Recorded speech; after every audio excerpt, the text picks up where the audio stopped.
সংবিধান সংস্কার পরিষদের শপথ না করে বিএনপি চরম হঠকারিতার পরিচয় দিয়েছে। বর্তমান সময়ের সবচেয়ে আলোচিত আইনজীবী অ্যাডভোকেট শিশির মনির চ্যানেল 24 কে দেয়া এক সাক্ষাৎকারে কথা বলেছেন। চ্যানেল 24-এর এক অনুষ্ঠানে তিনি যে কথাগুলো বলেছেন সেটি হচ্ছে যে বিএনপি বলতে চেয়েছেন যে এটি সংবিধানে নেই।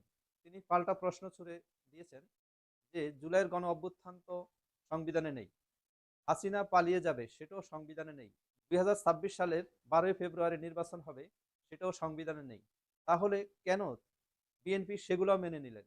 সংবিধান সংস্কার পরিষদের শপথ কেন তারা মেনে নিলেন না? এই প্রশ্নগুলো হচ্ছে অ্যাডভোকেট শিশির মনিরের। গতকালকে যা দেখলাম তত ফ্রাস্ট্রেটিং। বিএনপি এরকম করে হঠকারী সিদ্ধান্ত নিবে তা আমি স্বপ্নেও ভাবিনি এবং ভাবনার কথাও নয়। কারণ জুলাই সনদ বাস্তবায়ন আদেশে স্পষ্ট করে বলে দেওয়া হচ্ছে, যেহেতু 2024 সালের জুলাই আগস্টে সংঘটিত ছাত্র জনতার সফল গণ অভ্যুত্থানের মাধ্যমে প্রকাশিত জনগণের সার্বভৌম ক্ষমতা ও অভিপ্রায়ের ভিত্তিতে অন্তর্বর্তী সরকারের পরামর্শক্রমে রাষ্ট্রপতি এই আদেশ জারি করেন। তাহলে এই আদেশে জুলাই এই সনদটাতে বাস্তবায়ন করার জন্য রাষ্ট্রপতি একটা আদেশ জারি করেছেন।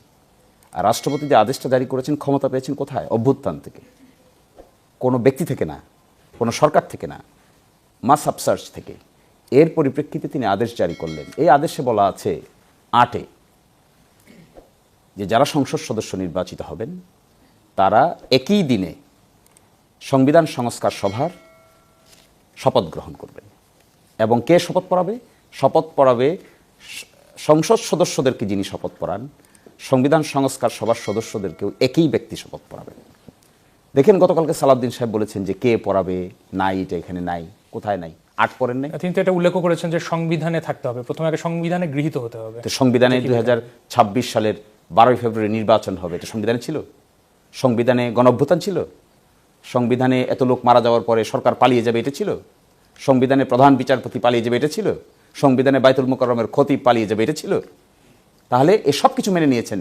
এখন এসে যখন সংবিধান সংস্কারের প্রশ্ন আসবে এখন বলতেছেন সংবিধানে নাই। জনাব শিশির মনির, ঐকমত্যের জায়গাও তো দলগুলো সবাই যে একমত হয়েছিল সেটাও না।